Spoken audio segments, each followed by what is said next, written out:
Milky beauty Tamannaah Bhatia మరోసారి వివాదంలో చిక్కుకుంది. ఇటీవల మితిమీరిన అందాల ప్రదర్శనతో ట్రోలింగ్కి గురవుతున్న ఈ బ్యూటీ ఈసారి తన ప్రమేయం లేకుండానే ఓ తీవ్ర వివాదానికి కేంద్ర బిందువు అయింది.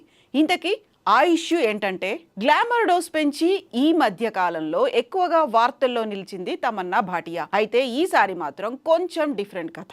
వివరాల్లోకి వెళ్తే, బెంగళూరు హెబ్బల్లోని సింధీ హై స్కూల్లో 7వ తరగతి పాఠ్యాంశంలో తమన్నా భాటియా జీవిత విశేషాలతో ఓ ప్రత్యేక పాఠాన్ని పొందుపరిచారు. అయితే విషయం తెలుసుకున్న పేరెంట్స్ ఒక్కసారిగా షాక్ అయ్యారు.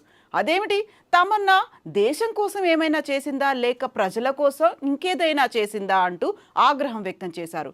తమన్నా పాఠాలపై మండిపడ్డ తల్లిదండ్రులు స్థానిక బాలల హక్కుల రక్షణ సంఘంలో ఫిర్యాదు చేశారు. దీంతో ఇప్పుడు ఈ వార్త దేశవ్యాప్తంగా చర్చనీయాంశమైంది. తమన్నా పాఠాలపై సింధీ స్కూల్ యాజమాన్యం సరైన జవాబు ఇవ్వడం లేదంటున్నారు పేరెంట్స్.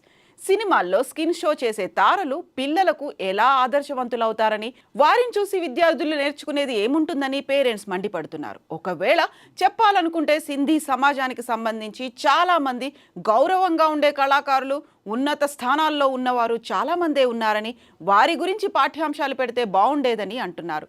మరోవైపు తమన్నా పాఠ్యాంశాన్ని వ్యతిరేకించినందున పిల్లలకు టీసీ ఇచ్చి పంపేస్తామంటూ బెదిరిస్తున్నారని పేరెంట్స్ ఆవేదన వ్యక్తం చేస్తున్నారు. స్వాతంత్ర్యానికి పూర్వం ప్రస్తుతం సింధు ప్రాంతంలో జీవన స్థితిగతులు ఎలా ఉన్నాయో విద్యార్థులకు చెప్పాలన్నదే తమ లక్ష్యమంటోంది స్కూల్ మేనేజ్మెంట్.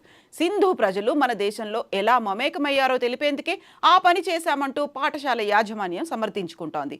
సింధు వర్గానికి చెందిన నటులు తమన్నా, రణ్వీర్ సింగ్లు తమ రంగాల్లో అంచెలంచెలుగా ఎదిగారని, వారిలో తమన్నా జీవితంలోని ముఖ్యాంశాలను లెసన్స్లో పెట్టినట్టుగా సమాచారం. అయితే దీనిపై పేరెంట్స్ నచ్చజెప్పేందుకు స్కూల్ మేనేజ్మెంట్ ప్రయత్నిస్తోందని వార్తలు వైరల్ అవుతున్నాయి.